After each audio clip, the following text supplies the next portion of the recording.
The doctor is in the building, the king party animal himself, Dr. Rock. That's right, the one and only Dr. Rock sits down for an interview. Hear his daring tales of parties with rock and roll madmen like Pantera, his strip bar escapades, the Dallas Mavericks, and Chris Jericho's rental car, amongst other things, tonight on The Hot Joint.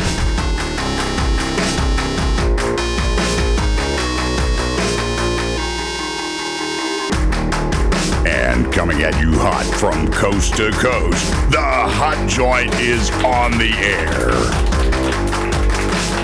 With your host, Ronaldo Largo. Welcome to The Hot Joint. Tonight we have a very special guest. He's from the place where the party never ends. Would you please make welcome to the stage the very magnificent Dr. Rock.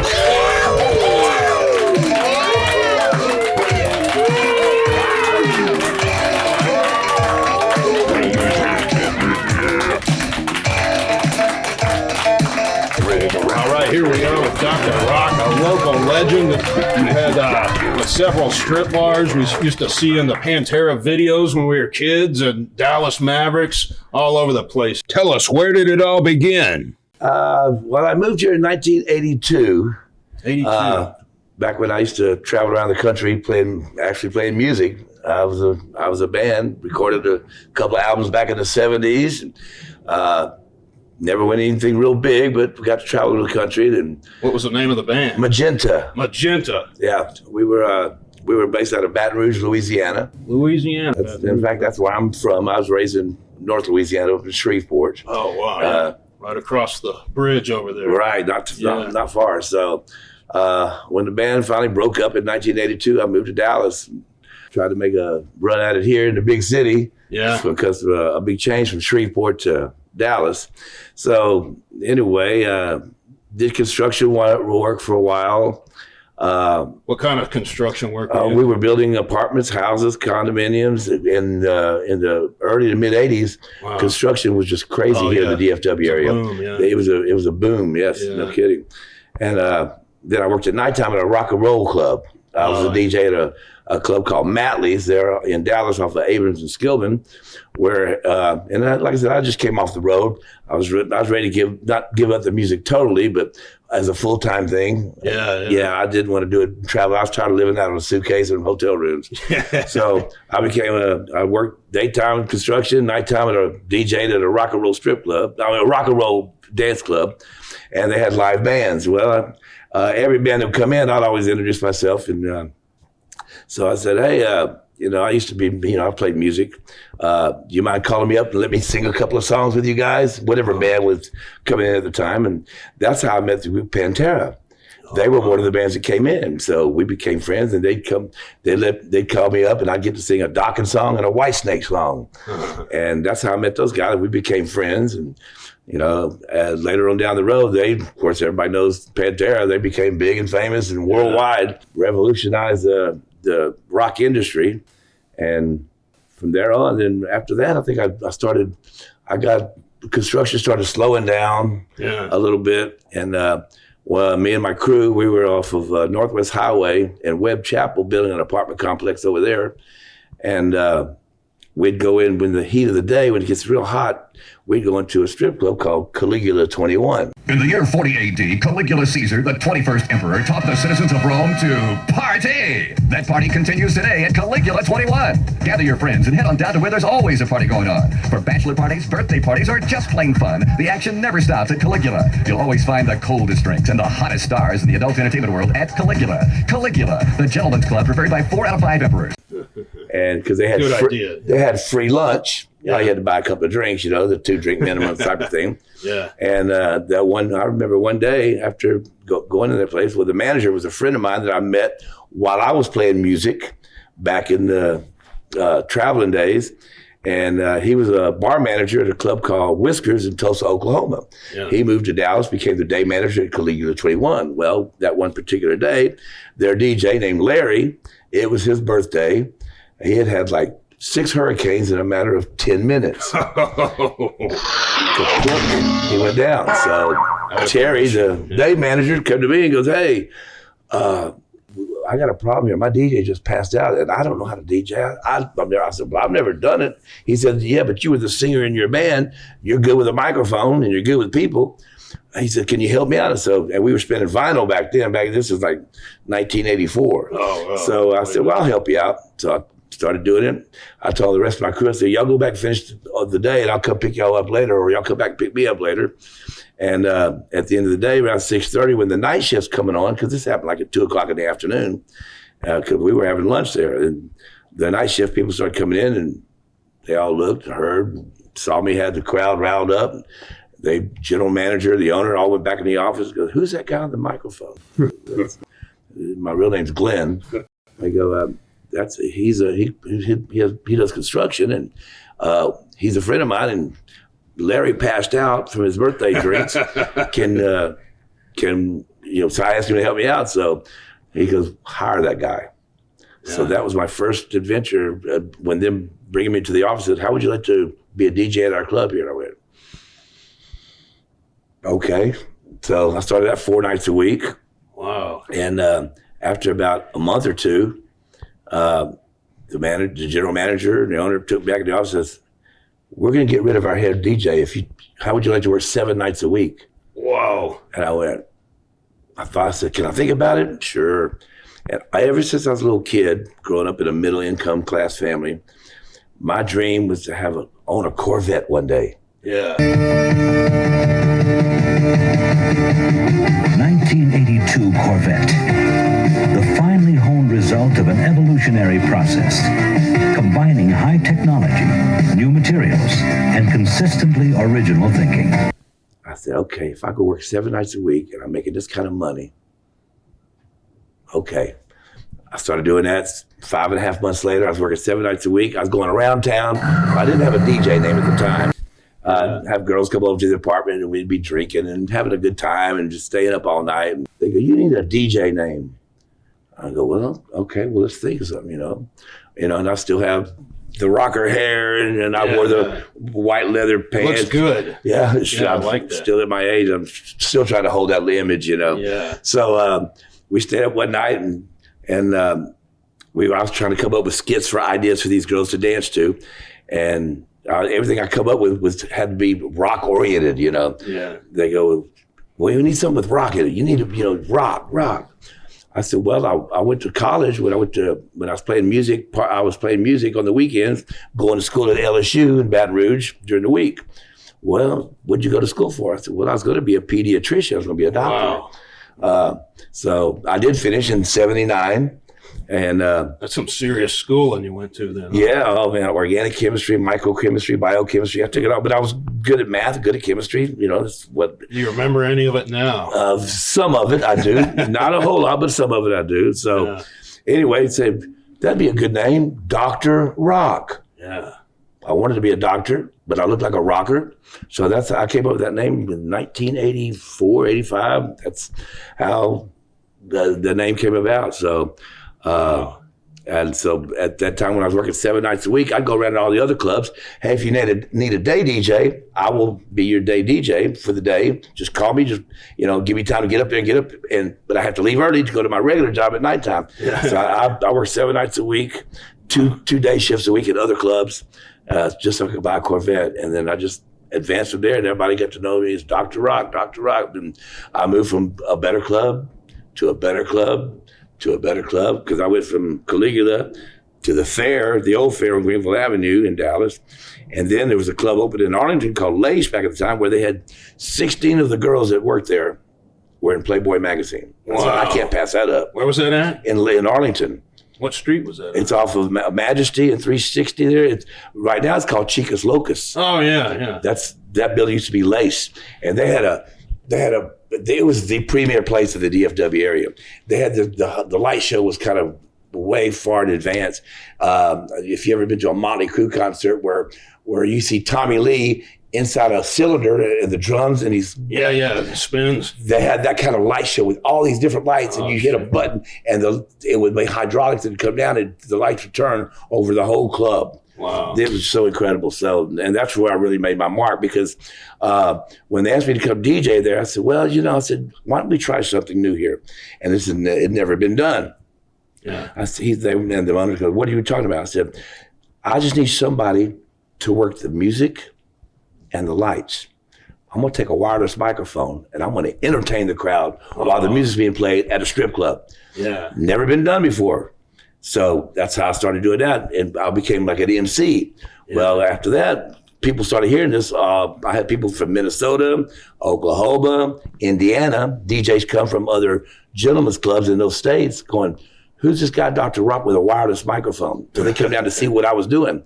And then Glenn Miller from Baby Dolls, they started doing it right after that. So I kind of like want to say I revolutionized the strip club industry from being just a DJ in the dark to being an MC with a booth guy and really spiced it up the show in the strip club. It went over really well. Yeah. And so that's how I kind of became the name Dr. Rock as a DJ in the gentleman's club industry. Yeah. And then back in after I left Lace, then it was the clubhouse was beginning to, because that was in the early 90s.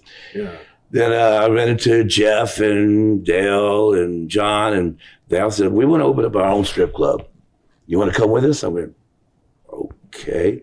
So that's where the clubhouse became as an idea. And Jeff, who was one of the owners, who's my partner now with all the other clubs that we are partnered with,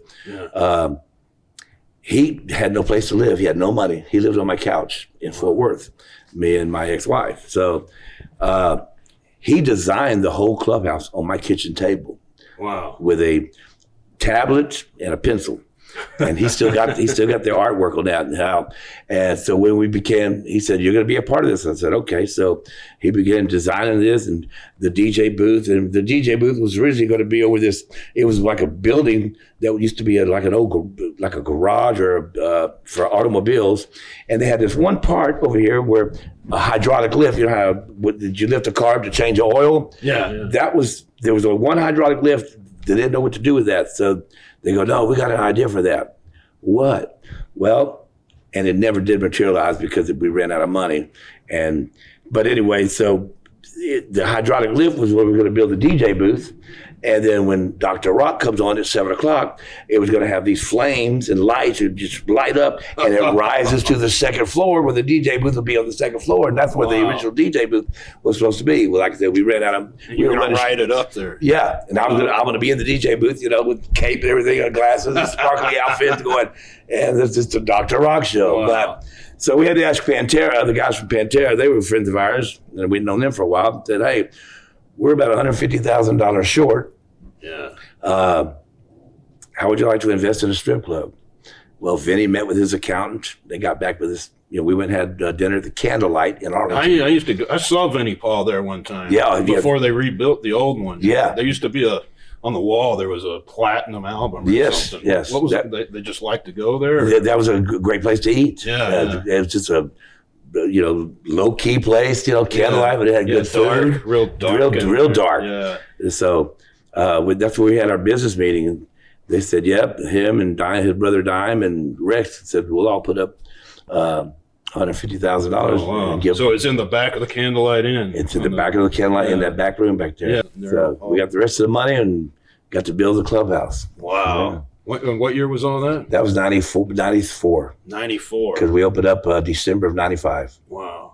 How was Pantera's business partners? You got Pantera, just say that back then because they're peaking with all their albums. Hey, we're going to Pantera. Instead of calling it the clubhouse, people go, "Hey, let's go to Pantera's club." Yeah. That was a great thing. And so any celebrity, any rock bands or rock celebrities that come to town, they always wanted to go. Because Vinny he knew everybody and they'd always party with everybody. Eddie Van Halen and Zakk Wylde and Kiss and Motley Crue. And so if they come to town, they're going to Pantera's club. Wow. I remember an interview with on some show with the Foo Fighters with Dave Grohl. Oh, yeah. He said, "Yeah, Vinny pulled something out. Y'all got to come to our club." And everything. It was a great interview. I saw the interview a couple of months ago, and I went, "Wow, I never knew Dave Grohl." But they wouldn't let Dave Grohl in. He didn't have his license. Oh, shit. They wouldn't let him in. And we had a front door guy goes, "Who are you?" He said, "I'm Dave Grohl." I don't know. I need your license. And they didn't let him in. And that girl still tells that story to this day from what I understand.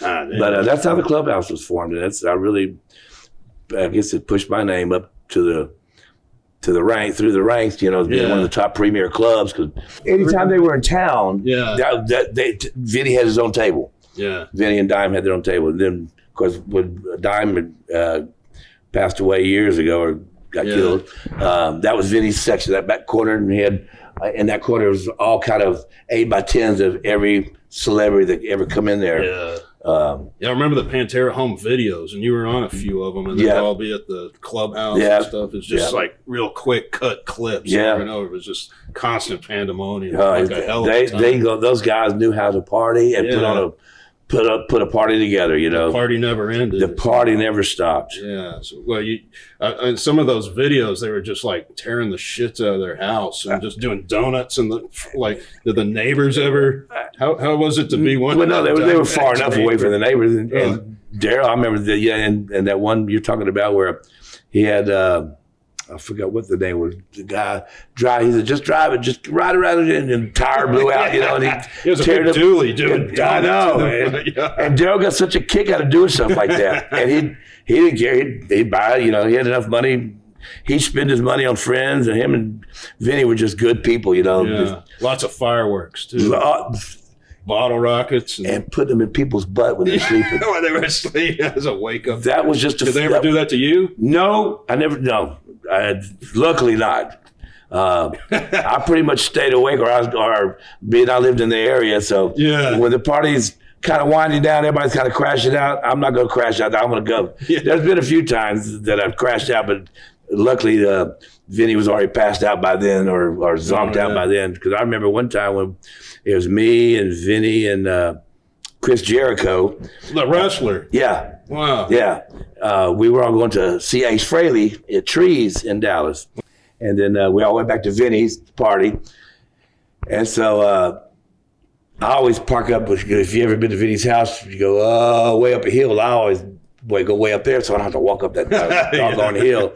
So I'd park way up there.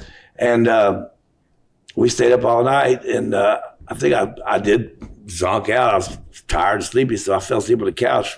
I wake up about 10 o'clock the next morning, and I go out to get in my vehicle, and I can't leave. There's a car blocked me in, a rent-a-car. I'm going, I don't know who's left there because I done fallen asleep.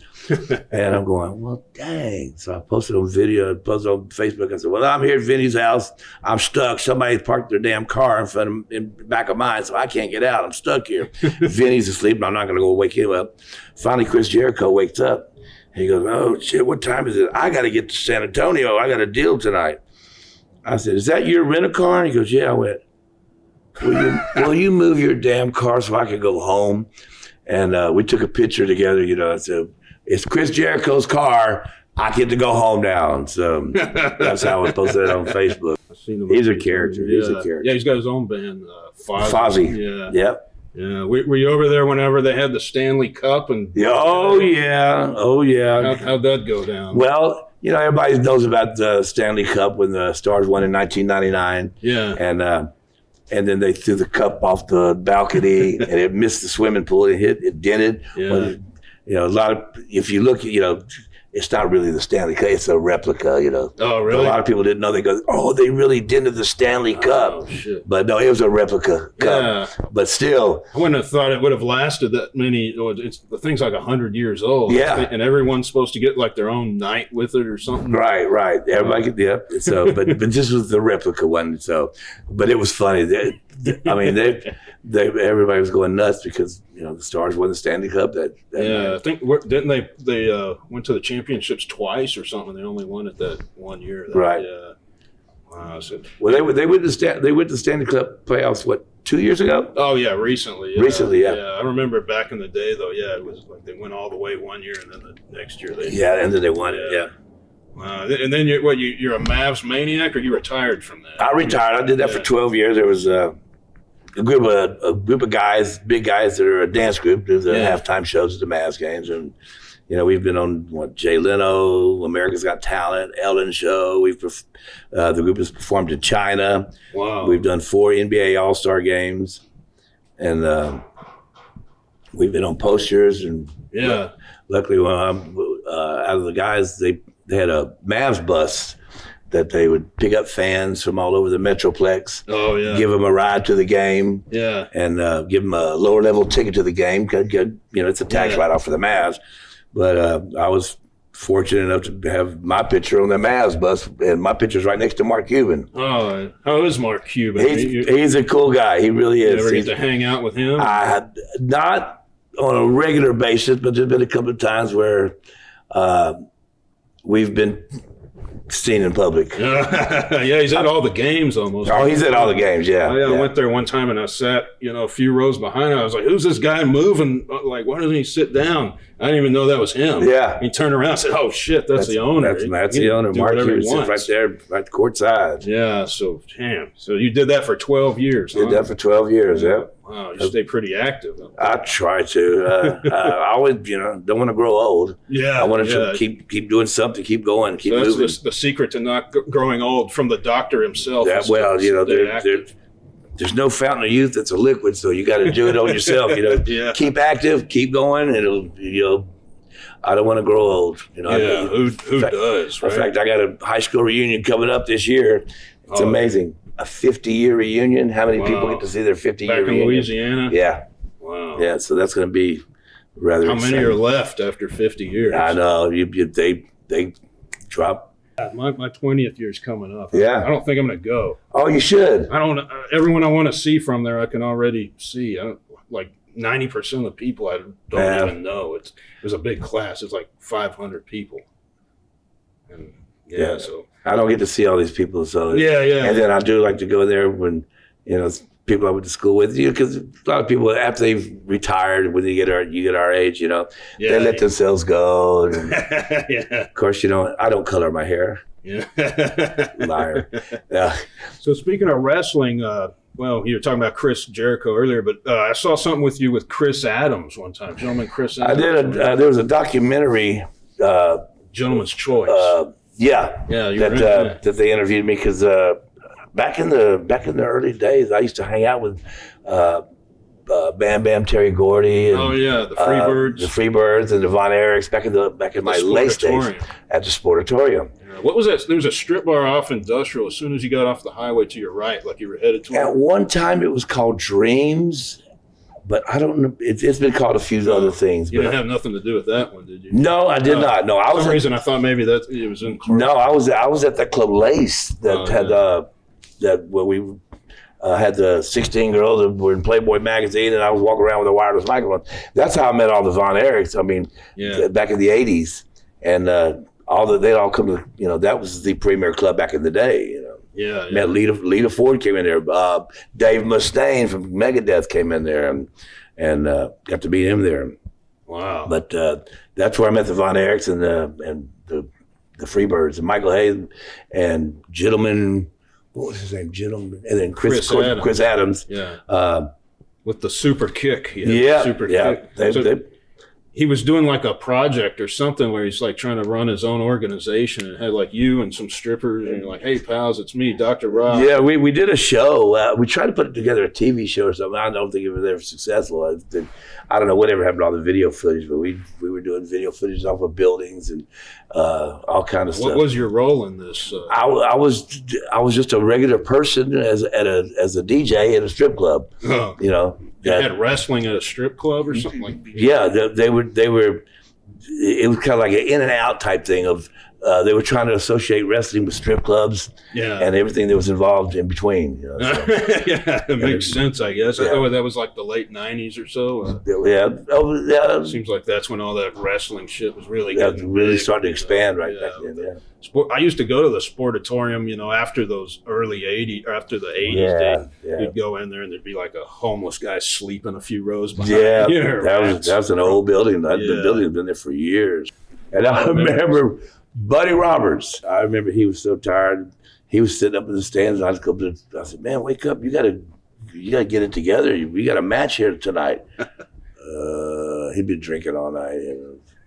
Don't want to talk the guy down, but he was a hot mess. Yeah, I think that was the case with a lot of them. Yeah, Yeah. All walks of life's at the strip bars, it said. But you were recently given a Lifetime Achievement Award as well. Yeah, that happened in Miami, Florida. They did a roast on me in Miami this past May. But New Orleans was 3 years ago. We have a gentleman's club industry convention every year. Yeah. And so they awarded me the PANDA, which is Professional Adult Nightclub DJ Association, what PANDA stands for. Yeah. And they awarded me the Lifetime Achievement Award for being in the business 30-something years. Wow. And just being who I am and what I've done with the industry, and changed, in some ways, revolutionized parts of the industry, and doing it as long as I've done it, you know. Yeah, so I guess the younger DJs would look up to me and go, "Hey man, give me some advice." I said, "Well, here, you know," and I tell them, "This is how I did it. I know things have changed, but you know, you got to stick with it, you know, and be yourself, have a personality." And what's the key to entertaining people from? Most DJs like to stay in the background and be heard and not seen. I'm just the opposite. I want to be seen and heard. Yeah. You know, be the life of the party. You're there for the crowd. I know you're just a voice, but you can do so much more if you think about it, in creating a party inside a club. Yeah. You know, make everyone feel welcome. Make them feel like they're part of the. Yeah, I've been to some strip bars where it's like, oh, you're scared to be in there because the bouncers are eyeing you all the time. You want to make people feel comfortable, and address them where they're having fun and they want to be there. You go, you want a party atmosphere. That's just my philosophy, you know. You want them to come back. You definitely want repeat business for sure. Yeah. Yes. So where can people find Dr. Rock these days? Where are you DJing at? I'm at a club called Baby Dolls. 3 nights a week. 3 nights on Sunday, Tuesday, Wednesday. Then I own a club in Fort Worth that's a dance club. Yeah. Regular dance club. We play, it's called Studio 80. Yeah. We play nothing but music from the 80s, the MTV days, you know, Michael Jackson, Prince, Bon Jovi, Cyndi Lauper, Whitney Houston, the original videos that were shown back in the MTV days. Yeah. Our club takes up a whole city block of downtown Fort Worth. And where's it at in Fort Worth? 500 Taylor Street. 2.5 blocks from Sundance Square. Oh, okay. Like I said, it's downtown Fort Worth. Yeah. And what nights are y'all open there? We're open. Our main nights are Friday and Saturday. That's our big nights. We have a big room. Then we have a smaller room called the Fashion Lounge that we open on Wednesdays and Thursdays. Karaoke night, EDM night, or something over here. You know, 90s and stuff. And then on the weekends we have that room open with a separate DJ that plays 90s hip hop-ish stuff. But our main big room is nothing but 80s. Girls come dressed up as Madonna, guys will dress up as Slash and Motley Crue. Oh, wow. Everybody plays the party, and we, you know, it's like a Las Vegas nightclub. Wow, we need to make it out there sometime. You should, you should. You know, just let me know, because Saturday night, I was out of town this past weekend, went to Louisiana to visit my mom, but I get the report, and Saturday night we had over 1,300 people through the door. Wow, that's a huge club. It's huge. Wow, it's one floor? Or? It's we have one floor mainly. Now, if we have an overabundance of people, we'll load up the upstairs, our VIP section. Yeah, but we usually leave that closed. Everybody's downstairs packed in. Wow, but it's nothing like you've ever seen. Studio 80. Studio 80. So if you're into the 80s and you're into dancing, get on down to Studio 80 and say hello to our friend here, Dr. Rock. I'm usually there every Friday and Saturday. Every Friday and Saturday. And before we go, I should tell the story on how I ran into you. I was going to a pool party. This was a few summers ago, I think. I was partying pretty hard myself back then. I was going to a pool party, took a few magic mushrooms and got on the Uber and dialed one up. Right. And all of a sudden, this big,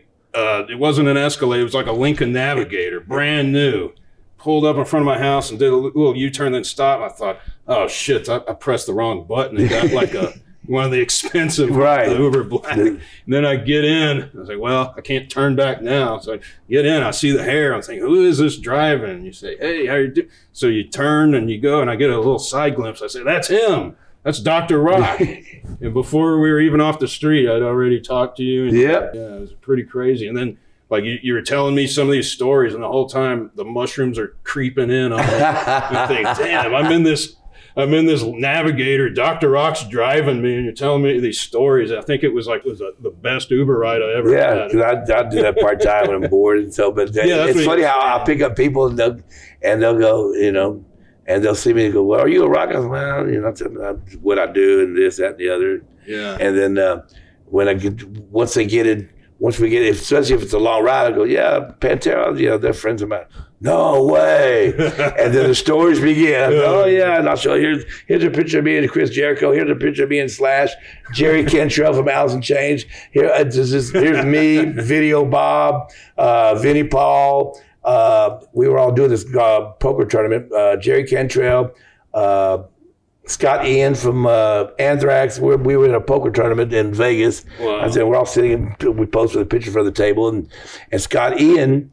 A lot of people didn't know he was dating this girl named Polly. Yeah. And she was I was sitting next to her in the tournament, and nobody knows who Polly is. Well, Polly is Meatloaf's daughter. Oh, Meatloaf. And they were together. I don't know if they got married or they're still together, but Scott Ian, the guitar player with the bald head, the beard, the guitar player for Anthrax, was dating Polly, Meatloaf's daughter.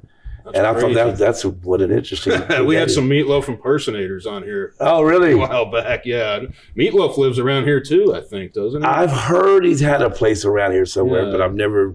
Or he's from Dallas, I think. Right. Yeah. Oh, that's crazy. Yeah. Oh, yeah. I can sit here and tell you stories of people that come in the clubhouse. Yeah. Rammstein. Yeah, that was the late '90s. They were big. Huh? Yeah. Yeah. I remember one time that they came here and they had a concert, and a guy ran up in the rafters. Right. And he wouldn't.